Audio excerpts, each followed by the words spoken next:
Well, good evening, everybody, and welcome to the South Central District Fisheries Information Meeting. I think we'll get things started here tonight. We've got about 30 people online and more coming in as we speak. So hopefully we'll have a good turnout tonight to hear about some of the things that are going on in the South Central District in terms of fishery stuff. My name is Brad Eifert. I'm the South Central District Manager, and over the next 30 minutes or so, I'm going to provide you just a brief update of what we have going on out here in the district. Before we start with the formal presentation, I'd like to just touch on a few items before we go here. We encourage questions tonight, and since this is a webinar, you're going to be forced to type your question in. So if you just go down to the question bar on the bottom of the screen, feel free to type a question in. We're going to hold all the questions till the end of the meeting, and then Jordan Cott's going to be our moderator, and he's going to start handing out questions for us to answer. So feel free to get those in. We'll try to get them all answered tonight as we go. Another thing I'd like to mention is all these presentations, all 6 of them, will be on our Game and Parks YouTube channel. So I've heard that the ones they did Monday night with the statewide meeting in the Southwest or in the North or Southeast district, excuse me, are already on the YouTube channel. So this one will be on there in a couple days also if you want to go back and look at anything. And then also following this public meeting tonight, the Southwest district will be providing a information meeting at 7:30. So I'd encourage you to all join in and find out what's going on at McConaughey and Ogallala and Southwest reservoirs later on tonight. And then one last thing, I don't want any comments on my attire tonight. Oftentimes losing a bet comes with a steep penalty, and wearing an unfashionable sweater vest just happens to be the penalty I paid for my little misdeeds. So anyway, you fisheries management guys know the story behind this sweater vest, and if I ever run into any of you anglers out on the lake, I'll tell you the rest of it too. So anyway, let's dive into this. Tonight's agenda, we're going to just start out with a little brief overview of the South Central District. There's been some changes since last year, so we're going to talk about those. We got a lot of projects going on in the South Central District, so we're going to spend quite a bit of time on those. We'll touch on some fish management and research updates, talk about reservoir level information, and then finally end the program with some information on aquatic invasive species that everybody needs to be aware of. So diving into the districts, we did some redistricting this summer and went from 4 districts in the state to 5. A couple of the districts were pretty large, and so we split them up and moved some staff around a little bit to help provide better customer service to the anglers and reduce workloads for people and balance things out. So one of the big changes was the entire Southwest district got split in half basically, and so now the South Central District is about 20 counties. We took a couple from the Northeast also, Valley and Greeley, and so that's the new boundaries for the South Central. In our district, we have over 123 public water bodies, totaling of about 23,000 acres. We have a lot of large irrigation reservoirs spread out. The dots in blue indicate those on the map. All the red dots indicate all of our Interstate 80 lakes. We also have 35 community lakes spread throughout the entire district, which, almost every town of any size has a water body where kids can get out and be introduced to fishing. We also have a variety of other small NRD lakes and other puddles spread across the district. Another thing that's kind of unique is we have 40 miles of central Nebraska public power and irrigation supply canal out in the western half, and that provides some, real unique opportunities for catching flathead catfish, sauger, and species like that. And then we also have the Platte Loop and the Republican River basins that provide pretty good fishing opportunities. Our reservoirs are kind of the primary focus of a lot of our work out here and provide a lot of angler use days. Harlan is the second biggest reservoir in the state, located on the Republican River. It's the 13,500 acres. It's a very important resource down there. We also have Sherman and Davis Creek up in the Northeast District. We acquired Davis Creek from the redistricting last year, and so that's now managed out of Kearney. These two reservoirs are both built strictly for irrigation purposes and provide, amazing recreational opportunities. And then out in the western half of the district, we have the central system with 6 reservoirs out there, including Johnson and Elwood and the Canyon reservoirs. The other thing that's kind of unique about our district is the interstate lake system. We have over 50 interstate 80 lakes that are spread out from Grand Island to Gothenburg, and they provide really good opportunities for a variety of species, good shoreline access, good kayaking, fishing. They contain a variety of species from smallmouth bass, rock bass, largemouth, a whole bunch of things. So we'll discuss them later on in the program also. And then I want to mention all the personnel that works out of this office that provides the fisheries management. Besides myself, I got 2 biologists working management. We got Colton Curtis. He's relatively new. He just started last July. He's a Wyoming cowboy native. Finished up, he's a University of South Dakota State graduate, and he's been on for a few months now and getting to learn things down here, and he's a real valuable resource. And then our newest employee just started actually this week is Tyler Bennett. He's a native of Illinois. He's finishing up his degree in University of South Dakota or University of North Dakota, excuse me, and he'll be starting down here full time in a couple of weeks, getting out in the field. Then we had a little movement go on. Alex Engel, he took a promotion and went from management to fish research, and so he still works out of Kearney, but he's now the irrigation reservoir specialist. So we work pretty close with him on projects. And we also have a variety of temporaries, and we utilize the University of Nebraska at Kearney students for a lot of our work too. So we don't have a very big group of biologists out here, but we do manage to get quite a bit done with the resources we have. So, and moving on to project updates, we have a lot of projects going on right now in terms of aquatic habitat, angler access, and boating access. And probably the biggest one of the largest aquatic habitat projects we've ever taken on in this state, especially in terms of dollars wise, is the Harlan Methodist Cove 1135 project. This project is funded primarily by the U.S. government with grant money from the Corps of Engineers that is designed to restore damaged and impaired habitat on core properties. And so this roughly $10 million project, we're getting about 75% of that funded by the federal government, and the other $2.5 million is coming from Nebraska's Aquatic Habitat Fund. So we've done a pretty good job with this kind of project. It's a really good way to leverage the angler dollars and get a lot of stuff done for the money. So it started in December of 23, and it's basically, for all practical purposes, done right now. The contractor has a few things to finish up, but they're almost done with the project. So one might wonder why we want to spend $10 million to restore a 50-acre cove on Harlan Reservoir, but cove habitats are extremely valuable for a variety of fish species, especially crappie and species like largemouth bass. These species, they require a protected area to get in shallow to spawn. They can't spawn on the wind-swept banks of a large reservoir like Harlan and be successful. So cove habitats are extremely important.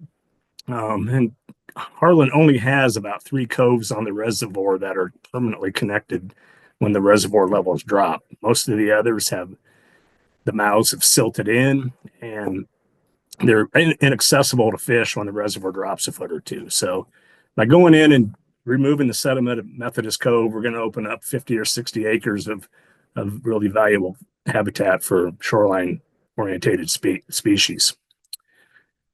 So the goals of this project, we want to go in there and we want to restore cove connectivity to the main reservoir. We want to prevent erosion and lateral drift of sediments that will close this cove back up in the future. And then most importantly, we want to improve the fish habitat in there. So to restore that connectivity to the main reservoir, we went in and dug about a 1,100-foot channel that's 200 foot wide. It connects down to elevation 1936, which is about 10 feet below full pool. So right now there's When it's full, there'll be about a 10-foot channel there. Right now, there's only a couple feet of water in it because the reservoir is kind of low. But this will allow fish passage at most reservoir elevations to get in there.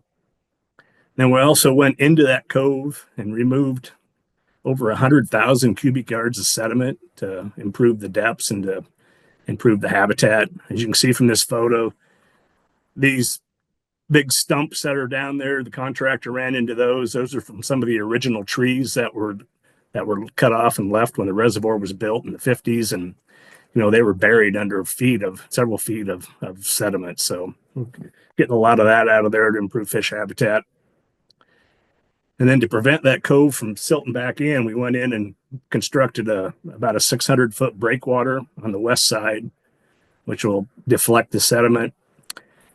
And then that'll also provide good angler access for people, and the rock will provide good fish habitat. And then we armored the shoreline on the other side with over 1,000 feet of rock to prevent erosion on there. And then finally, we went in and removed sediment out of the sediment basin above Methodist Creek and created a nice basin up there to hold the sediment when it comes down Methodist Creek and stop it from coming into the reservoir.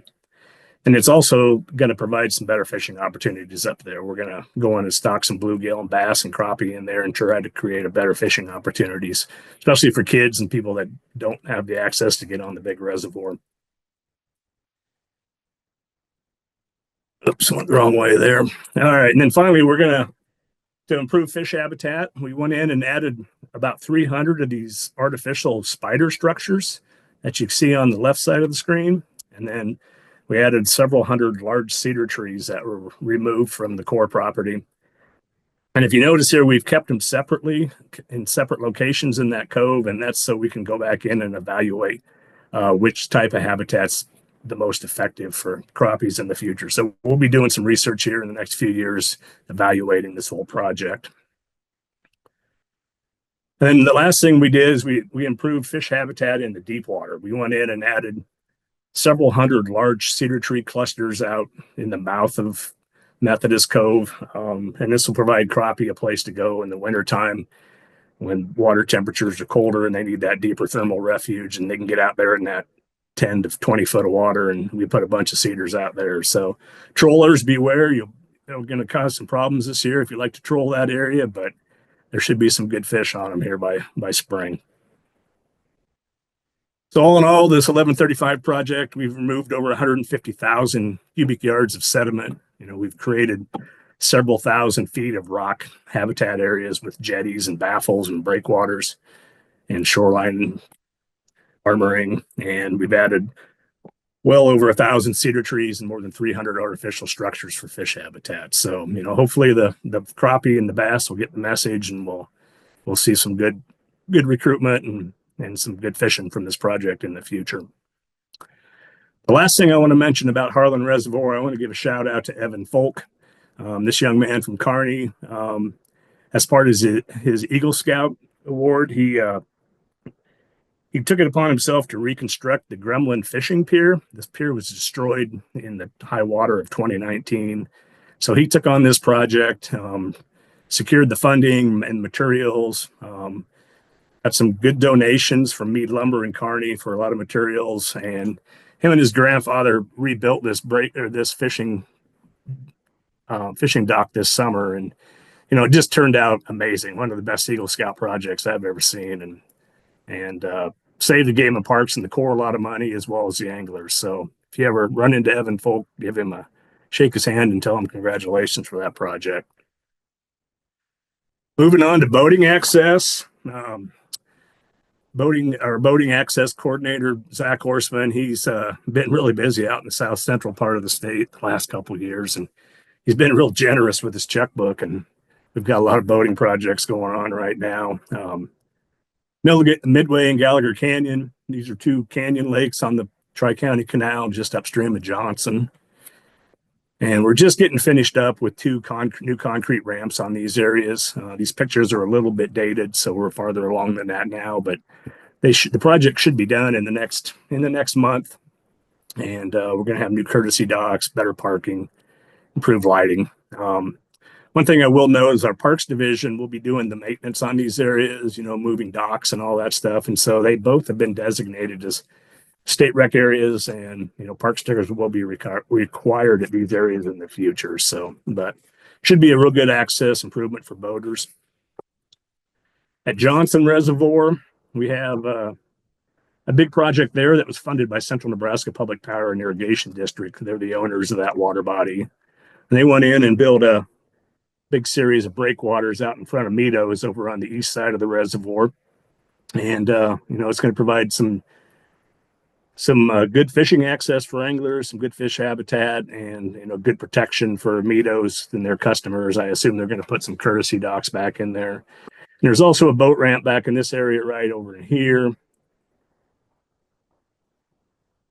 Right here, and Central has some plans to do some improvements on that also in the future to improve boat access. I should also note they permanently closed the outlet boat ramp and the outlet there and removed it for safety reasons, so that's no longer there. So Phillips Canyon, we've been talking about this project for several years now, and it's been a long process to get this boat ramp done. It's a partnership with us and Central. And like I said, it's right now Central's been working on the access road and the parking lot, and that's all done. But we're still needing to get the concrete ramp done and some of the other amenities finished up. So I've been told by Central that they're going to try to get it done this year yet, but time will tell on that. But hopefully it'll be done this year. And that too is going to be an SRA, so a park sticker will be required to get in there and use that. But it'll be a good access project when it's finally complete. So just please be patient on that one.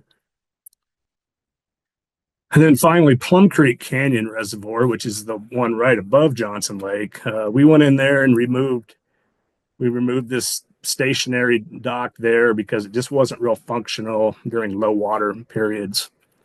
And took that out this spring, and we're going to replace it here in the next couple of weeks with a nice floating dock. So hopefully that'll make things a lot easier for boaters at Plum Creek here in the future.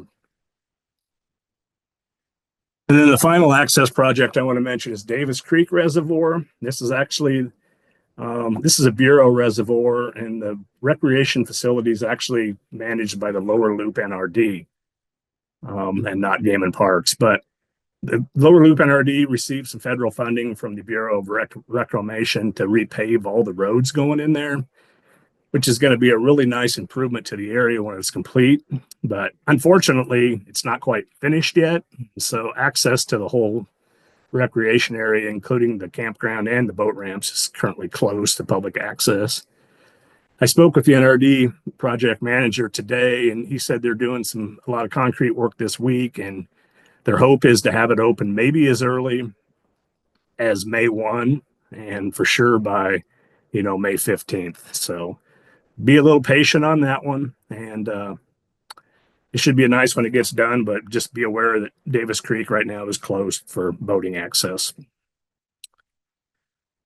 We got a couple of really nice future aquatic habitat projects that are going to be starting this summer. One at Windmill State Rec area, which is located at the Gibbon interchange. There's 6 sand pits on this property, and we're going to go in and do some work on 5 of them. We're going to do some flood control work here on Lake One to try to reroute some floodwaters around it so we can eliminate the nutrients and the rough fish that get stocked in there from every time it rains. And then we're going to do some various deepening projects on the other 4 lakes and put in some nicer docks and some good fishing amenities like that. So look for that project to start late this summer. It should be done by next spring, and it's going to provide some really good shoreline opportunities there for anglers who go to Windmill State Rec area.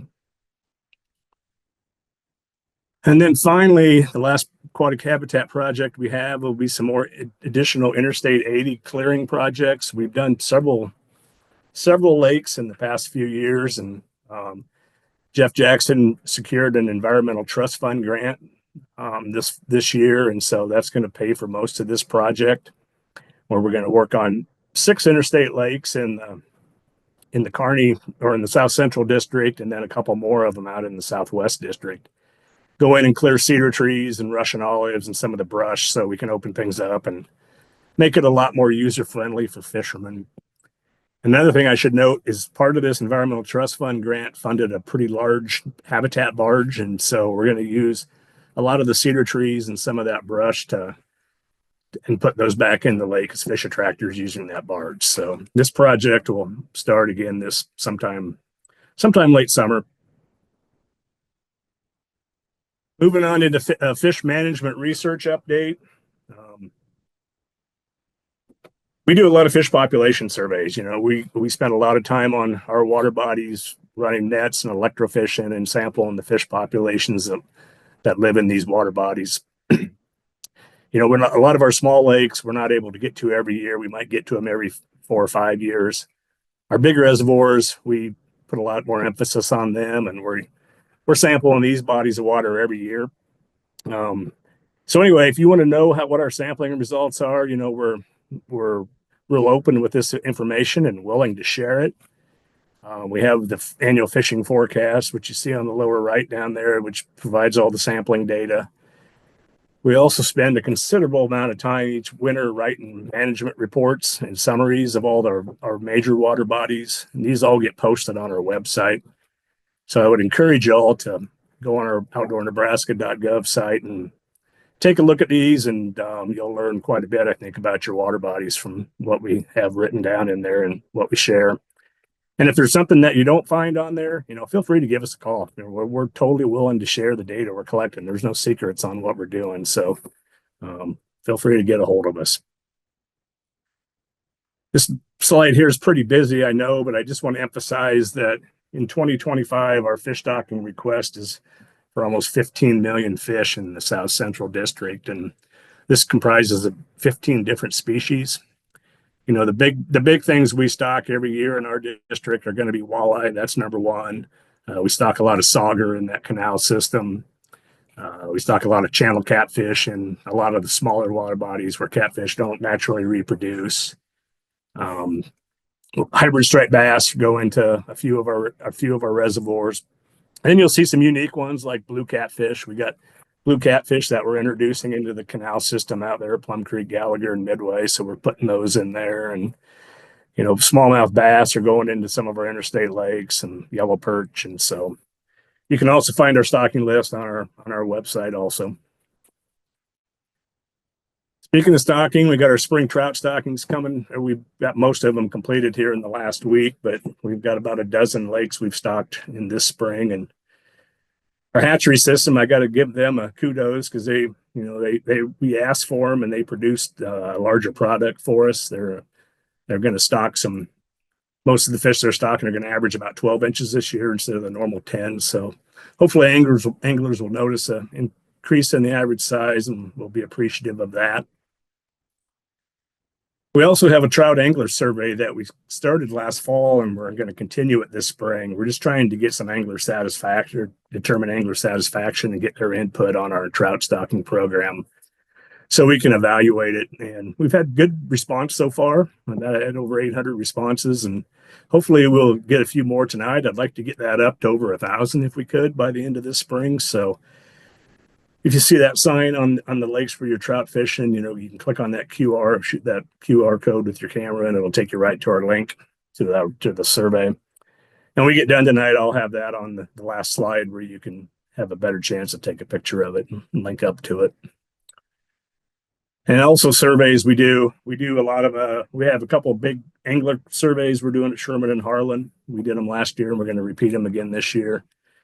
And those creel surveys, they're extremely important for the data we get on angler use and catch. It allows us biologists to make a lot of informed decisions and how we manage things and how we choose our regulations and our stocking. So if you get bothered by a creel clerk when you're out fishing, please take the time to answer a few of their questions because that information you provide us is invaluable. And we partner up with the University of Nebraska Lincoln and the co-op unit down there to collect this data. And just to share a few things, just at Harlan last year for the 6-month creel period, we had over 33,000 angler trips there. And to put that number in perspective, we did a creel survey at McConaughey in 2022. And it was actually a 7-month time period, but we only had about 20,000 angler trips at McConaughey, which, is twice the size of McConaughey. So Harlan's is an extremely busy resource down there and gets a lot of angler use. And primarily, one of the reasons why there were so many trips down there last year was because of the walleye fishing. We've currently got a pretty good walleye fishery in there, and they harvested over 11,000 walleyes out of Harlan last year, which is a pretty good number for that reservoir. In Sherman, we had quite a bit less angler trips there, but it's also only about a 3,000 acre lake, and so 16,000 angler trips on a reservoir that size can get pretty busy on some of those weekends. And the number I want to point out here that was pretty amazing last year was our crappie catch was a record high last year. We had over 88,000 crappie caught out of that reservoir, and with a harvest of 40,000, which is by far and away the most we've ever seen caught during the creel survey at that lake. So, and I think we still got pretty good numbers in there based on angler catch. So if you like catching crappie, you better get out to Sherman this spring. We had just one fishing regulation change for our district, and that had to do with the statewide 1 over for wipers and white bass. And we bumped that up to 1/18 inches for this year. It was 16 in the past, and part of the reason we did that is because in Harlan and the Southwest reservoirs, we have some really good wiper year classes coming up, some really strong year classes. We have a lot of fish moving up through the system, and they grow pretty quick, and they don't stay under 16 inches for more than about 2 years. And so we thought we'd give anglers another year to harvest them, so we moved it up 2 inches to 18. And as you can see on this graph on the bottom, our gillnet catch last fall at Harlan showed we still had quite a few 16 and 17-inch wipers in the reservoir. I don't expect they grew much over the winter, and so they should still be good opportunity to catch quite a few of those 16 and 17-inch wipers this spring before they start feeding on the shad and growing. So if you like harvesting wipers, get after them this year. I should mention Elwood is a 3-fish bag limit, and it's going to stay as that 3-fish bag limit there. So you can only have 1/18 at Elwood. And finally, we did one rote-known renovation project in the district last year. We renovated Bufflehead WMA, which is a 15-acre sand pit here by Kearney. And it flooded back in the 2019 flood from Turkey Creek, and I resisted renovating it for quite a while because it had a pretty good bass population in it, but it just continued to decline, and angler catch and satisfaction had been declining, and so we pulled the trigger and made the tough decision to renovate last year, which never makes everybody happy when we do that. But we did some biomass estimates when we got done and counted fish and weighed them, and it's pretty eye-opening what that had in it for rough fish compared to sport fish. I mean, we had 285 pounds of rough fish per acre and only 35 pounds of sport fish per acre in there when we renovated. And, most of the sport fish were catfish. We only had 10 pounds of bass per acre. And, in a healthy bass lake, you can have 100 pounds or more bass per acre pretty easily. So I think we did a good thing by renovating it. And we're going to restock it with smallmouth bass, yellow perch, and black crappie here this spring. Research, I won't touch a whole lot on this. We're going to continue that cove evaluation project at Harlan in conjunction with the University of Nebraska at Kearney. We'll have a grad student down there in the next couple of years evaluating that project.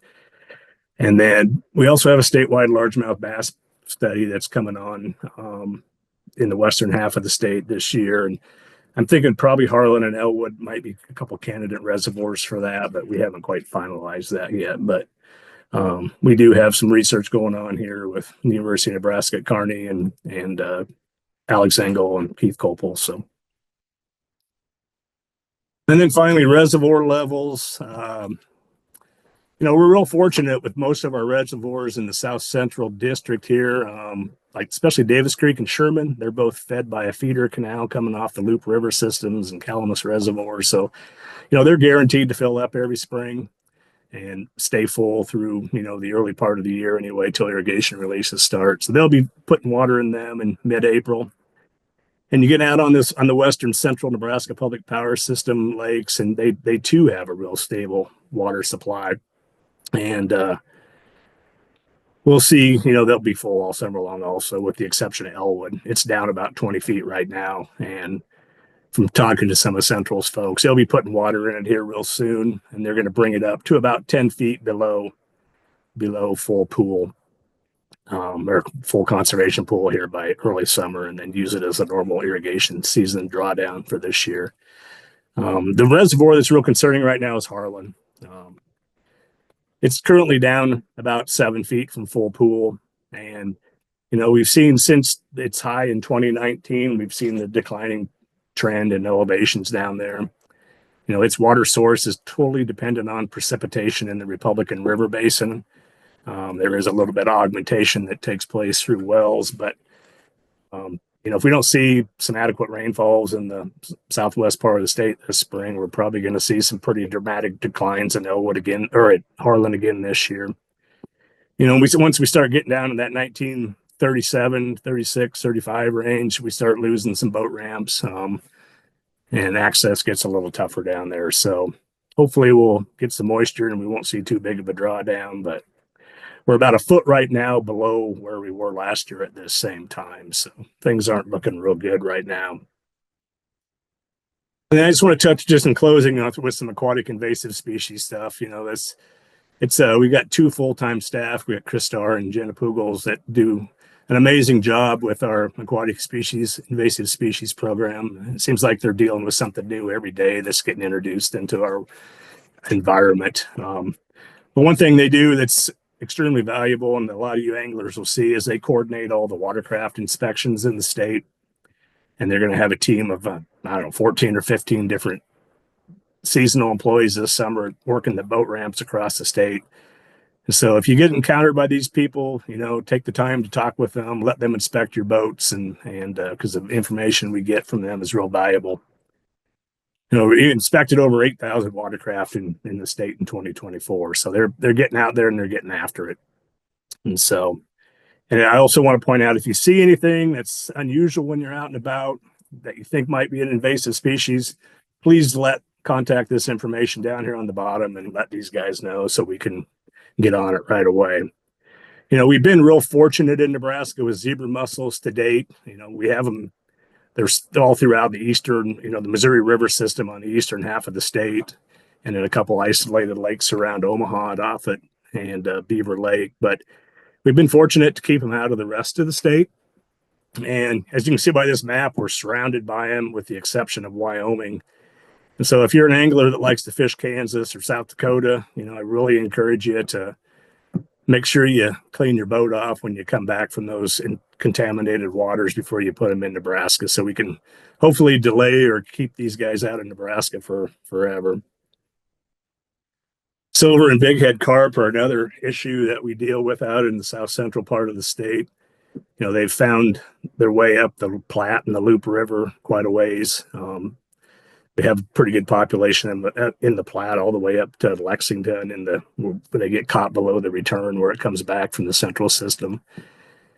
And we did find a dead one in 2023 that was just right below the central diversion out by North Platte, which is pretty alarming because I didn't think they could get that far west, but obviously at least one did. We haven't found any other adults out there, but just be aware they're moving up the rivers all the time. And if you get bait out of those rivers, make sure that you can identify those larval fish or larval juvenile Asian carp if you see them.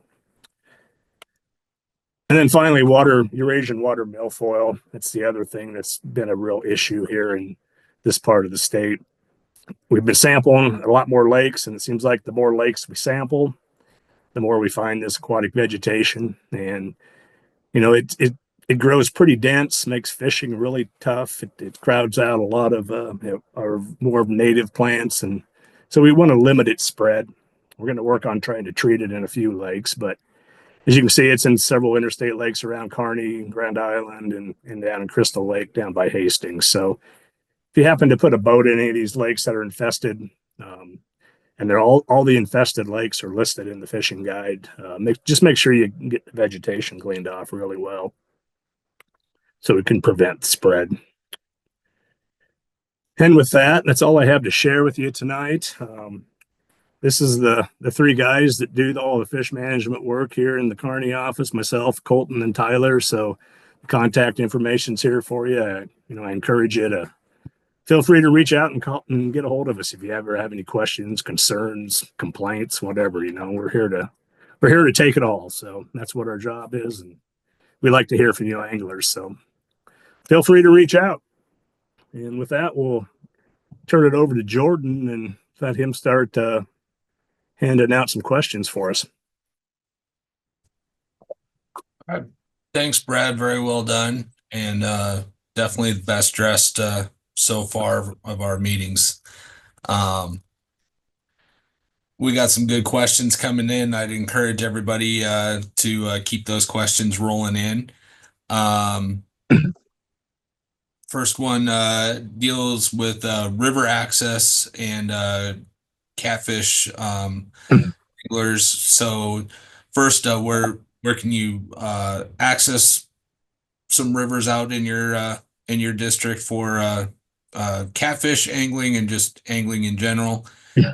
And also, the PRIP properties are pretty popular for hunting out there, but can you also access those for fishing during other times of the year?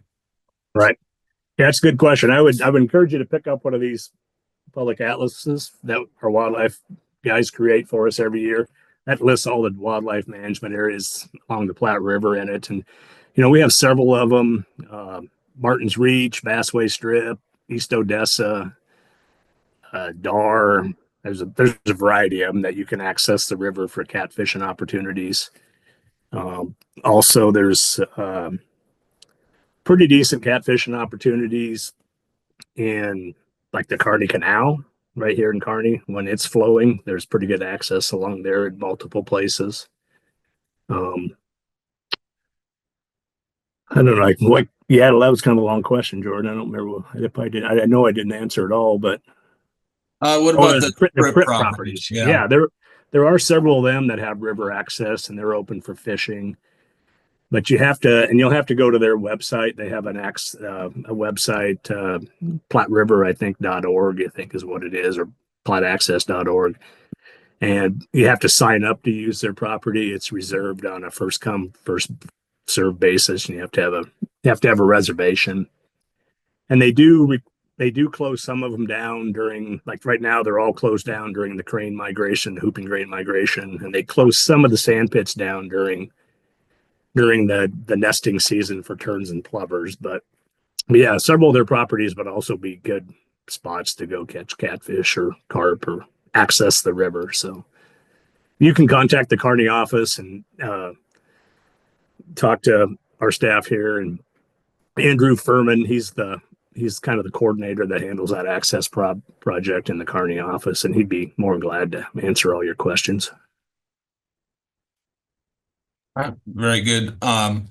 Just a side note to that. So we'll probably send out notes of all the questions that we that got answered, and we can include the PRIP website in those notes that we send out to all the attendees tonight. So you'll have everybody that's on board tonight. You'll have that website in those notes or in the email that we send out.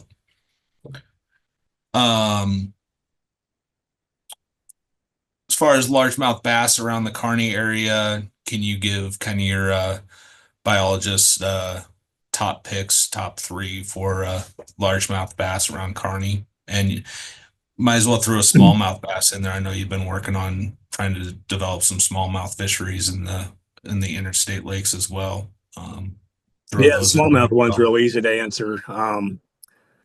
Warax is our most established smallmouth bass fishery, and it commonly produces, some 16 to 18 inch smallmouth out of it. A couple of the newer ones we've established for interstate lakes, we have Key West, which is pretty well established. We were on it today sampling, and we saw smallmouth up to 16 inches.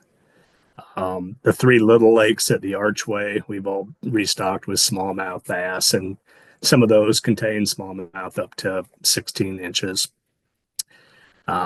Big Water's our best reservoir for smallmouth bass fishing in this part of the state would be Johnson. It's got a fantastic smallmouth fishery. In terms of largemouth, if you want bigger largemouth, most of Key Lake, the hockey rink, that produces some pretty nice largemouth. Archway, the big lake at Archway, produces good largemouth. Mormon Island has some decent largemouth. A little hint: any of the lakes we stock rainbow trout in, they produce some pretty nice largemouth bass. They seem to like those trout and grow pretty well on them. You get out west a little bit, and Blue Hole produces some big fish, as does Sandy Channel number 8. So, and then we have a lot of them with some pretty high densities of smaller bass too. So, Right. Cottonmouth, I should also mention Cottonmouth. It's historically one of our better big bass lakes too. It's not an interstate lake. It's a kind of a pseudo reservoir pump water body they pump it with a well, but it has a good bass population also, as does Ravenna. That's another one that's about 30 miles from Kearney. All right. Thank you.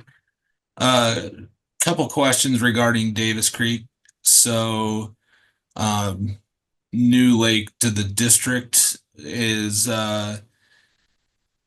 what's the bait fish status there? And with the lower walleye concentration, are you going to change up any walleye stocking strategies and or looking at changing potential length and or bag limits up there? Yeah, we at this point in time, we're kind of sticking with the same management philosophies that Jeff Shuckman and Phil Shavala and Rebecca had up there for walleye management. We did have some pretty poor shad recruitment a couple of years in a row, a couple of years ago, which impacted our walleye numbers. We had some pretty poor walleye recruitment in 22 and in 23. So we don't have a lot of catchable size walleyes in that population right now. Sampling up there last fall for young of the year walleyes, we saw a pretty good number of young of the years. Looked like we had better recruitment and reproduction last year, and we saw all kinds of shad last fall. So young of the year shad. So we're hoping we can get in there this spring and sample it to make sure we didn't have a winter kill on shad, to see if we have to stock any more of those. But I would think maybe we'll have a pretty good shad population up there yet to get us going this year. Our walleye stocking strategy for this year will be similar to what it has. We're going to go with both fry and fingerlings. The fry at 1,000 per surface acre, and the fingerlings, I believe it's 50. We actually did kind of trim the fry stocking down last year because we knew the shad population was low, but we're going to bump it back up this year, and hopefully we can get a good year class off that. So there's some fish in there that were 13 to 14 inches, but not quite the density we've had in the past. So at this point, I don't have any major changes to the walleye reg there. I would like to complete a survey of anglers maybe next year if we have time to do that, similar to what we did with this trout survey, and try to get an idea of what anglers want. I don't want to just do it based on what I want. I want to kind of get an idea of what anglers want to see. So, because we're already pretty restrictive at Sherman, we're only letting them harvest a certain size fish and only 2 of them. And the management philosophy we have at Davis now, as long as we're getting good year classes of walleye come through the system, it allows anglers the opportunity to catch and keep 4, 15 to 17 inch walleye pretty easily. So, but no, we'll probably evaluate that size limit and try to get some angler input and see maybe where to go in the next year or two.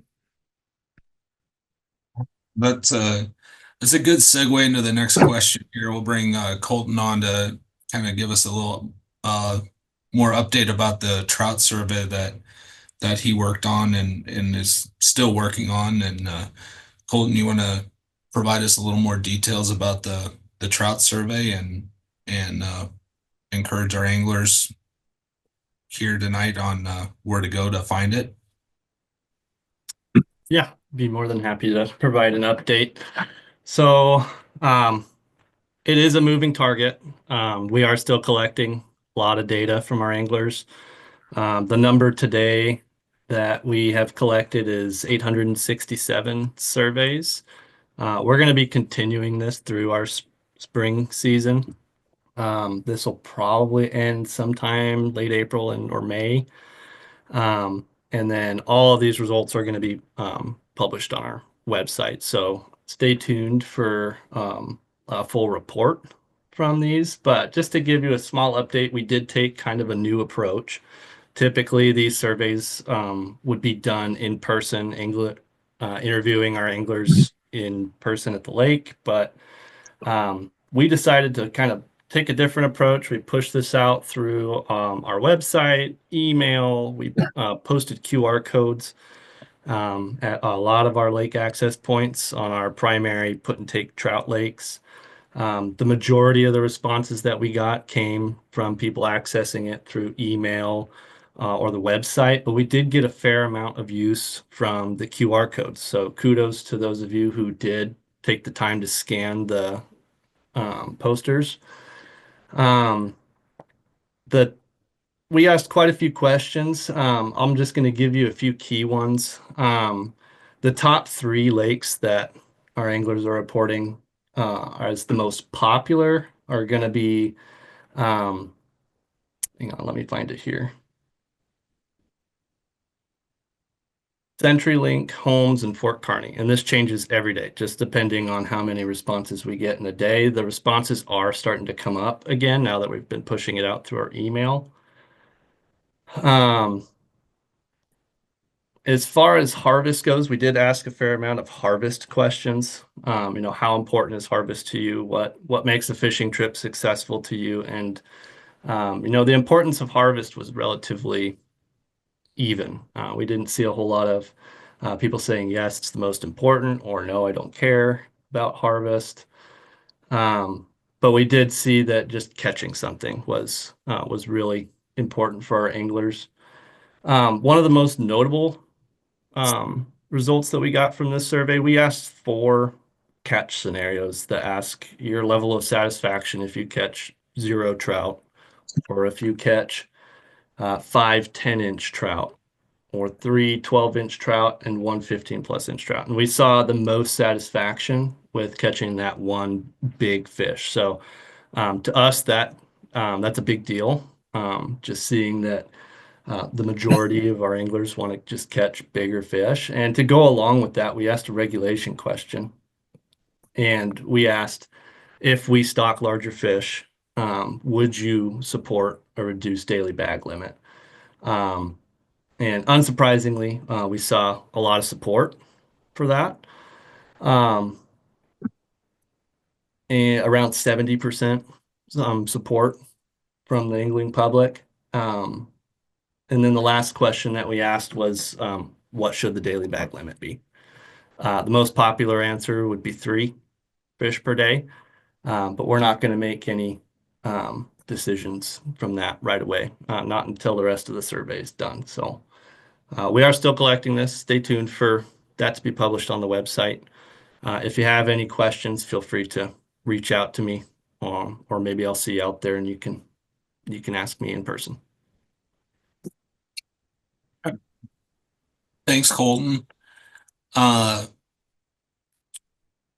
Brad, I'll ask you this question. So this is a question kind of dealing with how we go about making decisions on where to make angler access improvements as opposed to leaving areas in a more natural state.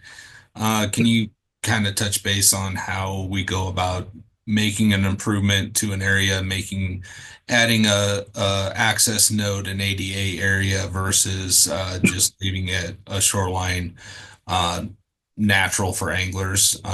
We kind of have anglers that like areas in their well, not necessarily natural because these aren't natural systems, but in their not improved state versus an improved state, and how we go about selecting those locations. Right. A lot of times we'll look where anglers commonly fish. You'll see if you walk around a lake, you'll see a lot of angler trails and what a former biologist used to call angler scat around the lake. And you could tell where people commonly like to fish. And so a lot of times we'll I mean, the reason why they're fishing in those areas a lot of times is because maybe there's a good brush pile or some good fishing up deep water or something for them to get into. And so a lot of times we'll choose areas like that to do, minor improvements. Doesn't necessarily mean building a big dock, but maybe we'll put a bump out there, or at least flatten the bank out a little bit and armor it up so people have a flat place to put a chair and be a little more comfortable. Other times, it's we choose areas that are close to existing access areas, parking lots, sidewalks, that type of thing. It varies. It's different from every lake. So we don't try to make every lake fully accessible. I like to keep some areas natural looking and where you can't even access the water from the shore. And that kind of gives the fish a place of refuge, where they're not getting chased around by anglers all the time. So it varies from lake to lake. Sometimes we take the advice of our parks people who manage those areas. They might want a fishing access area on a certain spot, and we'll listen to their advice. Or so there's a variety of reasons. All right. Thank you. I'm gonna ask you this before we get too far into this question. Is Vic Springs in your district now, or is that still out in Southwest? Yeah, unfortunately it is in my district, yes. All right, perfect. I'm just kidding. How can I know it's had a lot of vegetation, and I believe it's duckweed out there. It does. It has a chronic duckweed problem. So now that you get and inherited that problem, what's your plan? Well, I've been talking to Christopher Starr on this, and he aquatic invasive species manager, and he's got a lot more expertise with aquatic vegetation than I do. And so he goes to a lot of, professional meetings where there's a lot of chemical companies and people that are experts in aquatic vegetation. So he was going to, pick some brains and try to figure out our best herbicide choices we could use to try to, control duckweed on there a little better. We've spent a lot of money doing studies on water quality and phosphorus inputs and everything else. And unfortunately, there's just a lot of phosphorus in the water there. And that's the nutrient that duckweed needs to just thrive, So it's just been a hard thing to deal with. And we'll work with the parks guys up there too. And, maybe do some more mechanical removal of it and then try to do some more chemical treatments of it. It's just, we have an aeration system up there that helps a little bit, but it's a tough thing to do. I mean, that duckweed plant can actually multiply. I mean, it multiplies every day. And so or multiple times a day, I think. And so 2 little duckweed plants can cover the lake in a short period of time. But we'll keep working on it and try to get something figured out, hopefully. Yeah, that's a tough problem to overcome. On the Tri-County Canal, I know it's been a while now since we've stocked paddlefish in there. Mm-hmm. Any information on those fish and any idea on their status and if there's potential for a snagging season in the future? Yeah, we stocked paddlefish in there from 2014 to 2018. I think there was roughly 15,000 paddlefish stocked in the system during that time frame. We do get reports of them being snagged at the Johnson Inlet unintentionally by anglers, and some of them are getting pretty large. Now they're 36 inches eye to fork, probably some of them.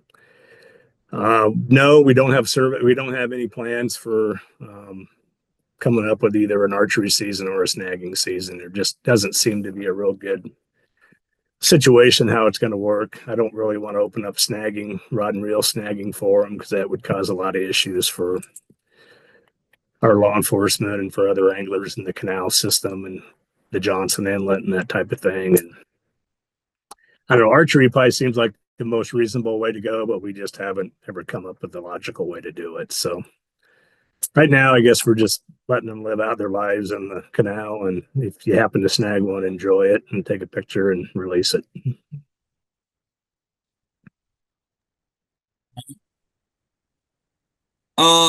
What are back down to Harlan, you talked about some of the water issues going on down there, potential for water issues this upcoming year. Touch briefly on potential upstream factors that can be a determination of what's causing that or may be causing that coming up for this upcoming summer.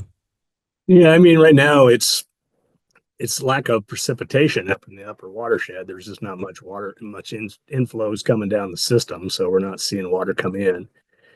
It is a water call year this year, based on the Kansas-Nebraska compact, so they are probably going to be releasing some water out of one or two of the reservoirs up there and moving that water down to Harlan at some point in anticipation that it'll get moved to Kansas.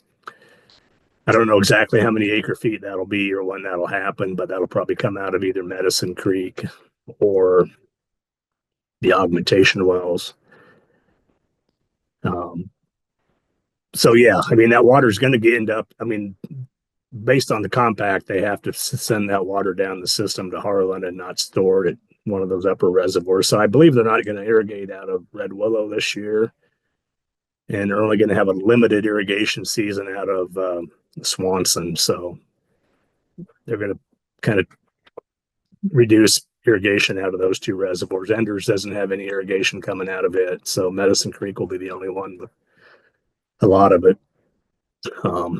So yeah, we need some rain, need some moisture. And as there's also a question I see on here for boat ramps for Harlan. Right now, your best bets are Patterson, Gremlin, and Methodist is actually still open.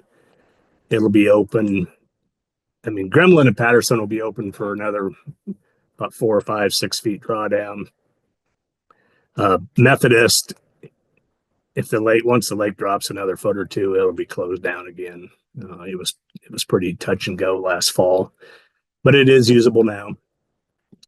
The Corps has surplus their old dredge because of it was just needed a lot of maintenance.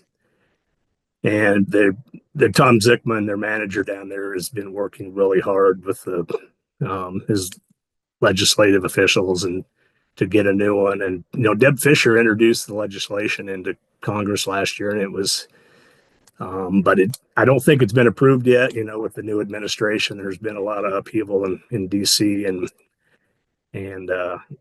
that bill that authorized the $2 million for that dredge hasn't been authorized yet. So they don't have a dredge right now. So if the reservoir does drop considerably, there's a pretty good chance people won't be able to use Gremlin anymore either. So because that one requires a pretty large dredge channel. So, but for this year, I would anticipate the only one that's going to go out of service is going to be Methodist. All right. Have a question having to deal with dam closures during the walleye spawn. So in your district, Sherman closes during the month of April, and statewide pretty much only have one other closure out at Minutair.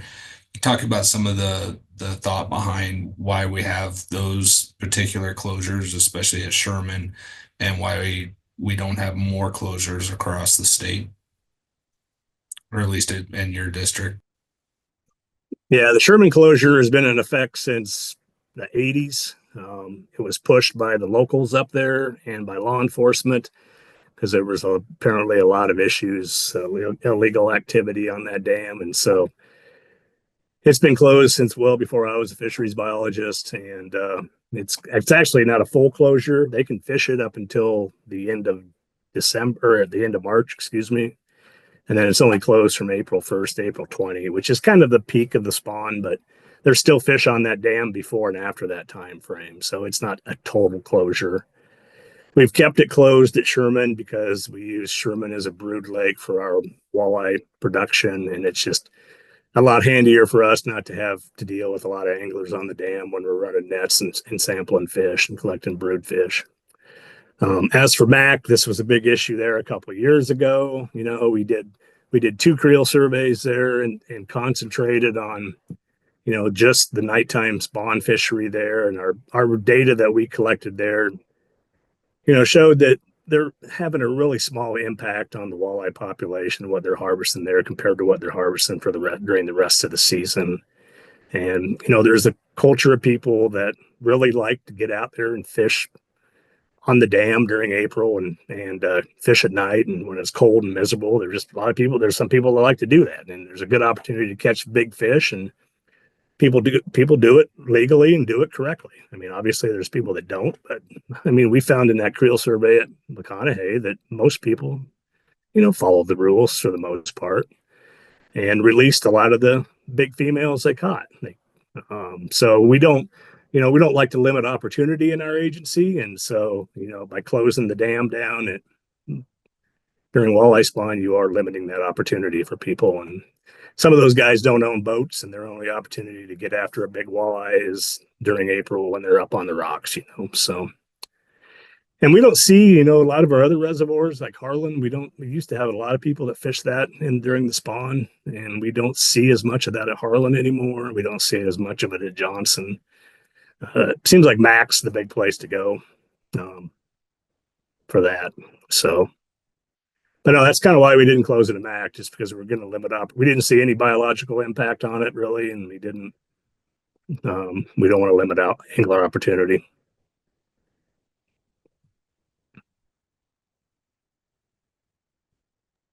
I see there's a question about milfoil and Kearney Lakes. Bufflehead has it. Cotton Mill Lake has it. Mormon Island has it.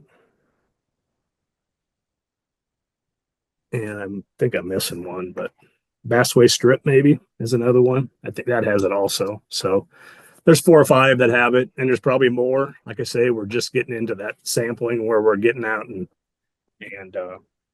sampling the vegetation in more of these lakes. And so the more we look for something, the more often we tend to find it. So.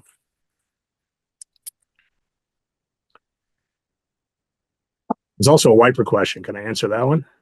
You can answer any question. Yeah. Yeah, I would expect really good wiper fishing still in Harlan this year. The 2021 year class is still pretty prevalent down there, and I would expect a pretty good number of 16 to 20 inch wipers to be caught down there. That fishery typically starts about the 3rd week of April, and yes, you can catch them from the shore, fish those wind swept shores down there on the south and on the north side, and you'll have pretty good success towards the end of April, first part of May. Last year they were catching them on live bait, they were catching them on night crawlers down there. There were guys catching them on fly rods, and there were guys catching them on lures. So if you like catching wipers, Harlan's the place to go in the South Central District. Elwood's got a bigger fish, but Elwood has more numbers.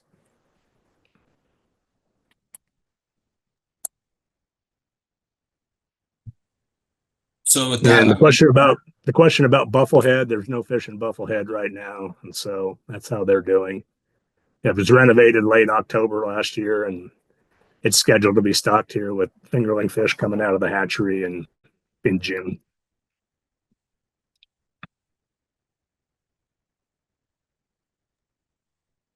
muskie in the interstate lakes?